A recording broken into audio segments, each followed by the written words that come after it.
Greetings, I am Shawn Redman, aka the cheesily named Darth Shawn.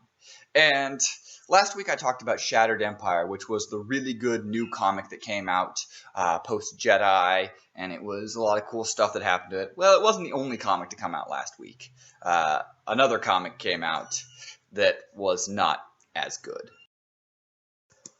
Darth Vader number 9 came out. And those of you who have been watching the videos know that I haven't been a fan of the recent Vader issues, and this one kind of continues that. It continues the kind of meh feeling I get with this comic series. I really loved the middle of the series. I loved the little things when we really started to get into Darth Vader, seeing who he is, what's going on, and things like that. And that's the big problem with this series. It's too focused on trying to tell silly little side stories about what happened with Vader and not worried about showing what and who Vader is.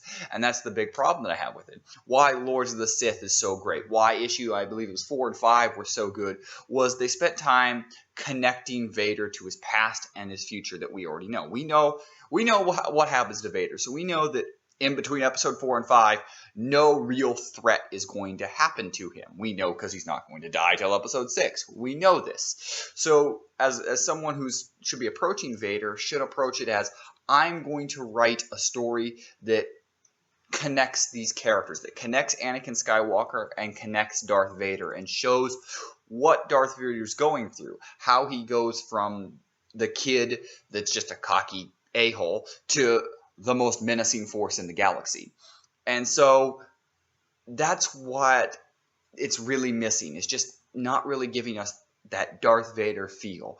Lords of the Sith did a fantastic job of that, and a lot of the earlier issues did a job of that. Right now we're just getting kind of stories. There's a little bit of they're hunting down this bounty hunter smuggler type. And it's a little weird, and he's working with this Imperial commander who is a good character, and I'll get to more on that in a little bit, but it just doesn't feel great. But as a whole, I just say, at this point, Darth Vader is one that you just probably can. A character I've loved so far is that of the Imperial Thanoth, as he has been working with Vader. Why I like Thanoth is because it seems like he is that perfect guy that can go toe-to-toe with Vader.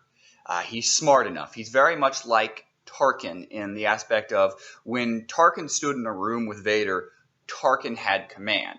Thanoth doesn't quite have that power, but he does have the ability to stand up to Vader. And that's kind of interesting within the Imperial whole command, because a lot of them, they feared Vader. Well, Vader killed a lot of them, as seen in the movies. But what has made this dynamic really cool is they're basically playing chicken. Thanoth knows more about what Vader's doing than he's letting on. Vader knows a whole lot more about the situation than he's letting on to Thanoth, and they're kind of seeing who's going to break first. And it's an interesting little thing that they've done with these characters. Again, as a whole, I just can't say go out and get Darth Vader at this point. With Shattered Empire, Lando, Kanan, the Star Wars comic is pick up. We get a Chewbacca comic in a couple of weeks. With all those coming out, those should be above the Darth Vader comic right now. And that is a little disappointing, because I think the Darth Vader comic should be better than it is. Now, maybe it'll be picking up, and you can go back and buy these issues 7, 8, and 9, probably for a cheaper price than what they are right now. But I'd say skip Darth Vader for the time being and just hold off until maybe it starts to get good. Maybe we will get that in issue 10. There's a hint that we are going off to a planet that is very much in Anakin Skywalker's past, the planet of Naboo. So maybe we're going to see a little more of Vader growing and coming out, and maybe what I want to see from Vader. But we'll just have to see. As a whole, there are better comics right now in the Star Wars universe than Darth Vader. So what did you guys think? Have you kept up with Darth Vader and think I'm an idiot? Or do you agree with me and think that this is just kind of the worst comic right now? Let me know in the comments below. As always, I am Shawn Redman, aka the cheesily named Darth Shawn, and may the Force be with you. Always.